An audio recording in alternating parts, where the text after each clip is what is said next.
Mm, Karibu katika somo la leo.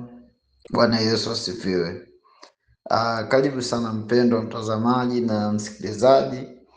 Ninakushukuru kwa kuchukua muda wako kujiunga nami leo. Ninaomba neema, amani na upendo wa Mungu viwe pamoja nawe. Leo tutajifunza kuhusu upendo wa Mungu kwa wanadamu na jinsi Mungu alivyodhihirisha kwa kumtoa mwana wake wa pekee Yesu Kristo ili kila amwaminie apate uzima wa milele, na kukaribisha usikilize kwa makini hadi mwisho, kwa sababu neno la Mungu lina uwezo wa kuponya, kufariji na kubadilisha maisha yetu. Karibu tujifunze pamoja na Mungu akubariki sana. Somo hili limeandaliwa na mpendwa wako Filipo. Kwa hiyo ninapenda ujifunze, uelewe jinsi gani ambavyo Mungu alitupenda sana sisi. Ni kwamba Mungu alionyesha upendo wake kwa kutupa mwana wake wa pekee ili tupate uzima kupitia kwake.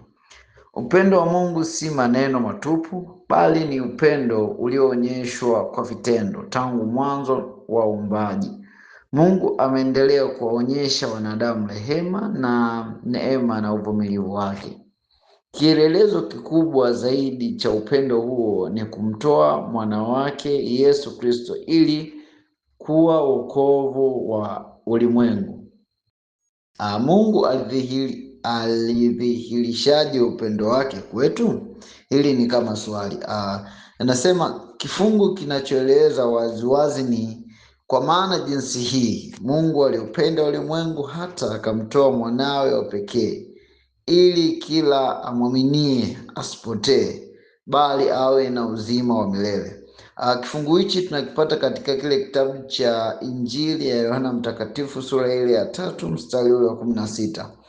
Hii inaonyesha kwamba upendo wa Mungu haukutegemea matendo yetu mema, bali ulitokana na tabia yake ya upendo na rehema.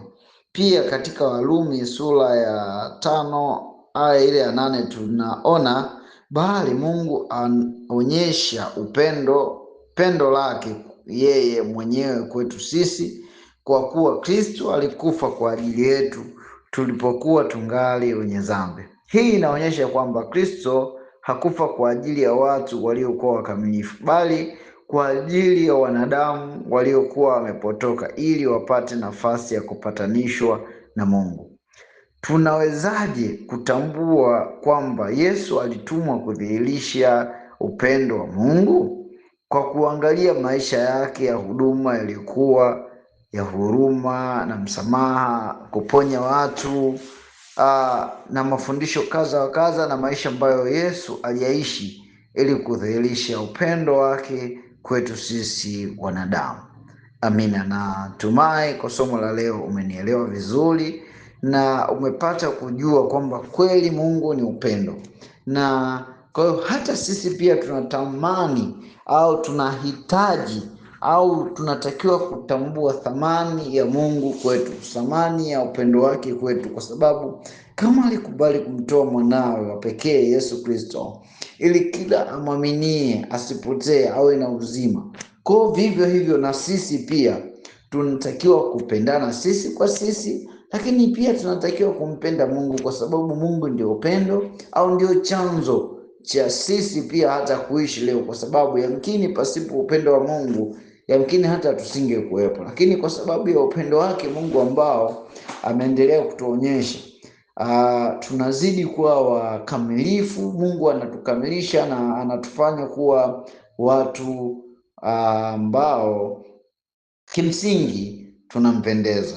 Amina, na tumai umepata kitu, na kama utakuwa na swali la kuuliza basi usisite kuuliza ili tuendelee kuwa sambamba. Amen.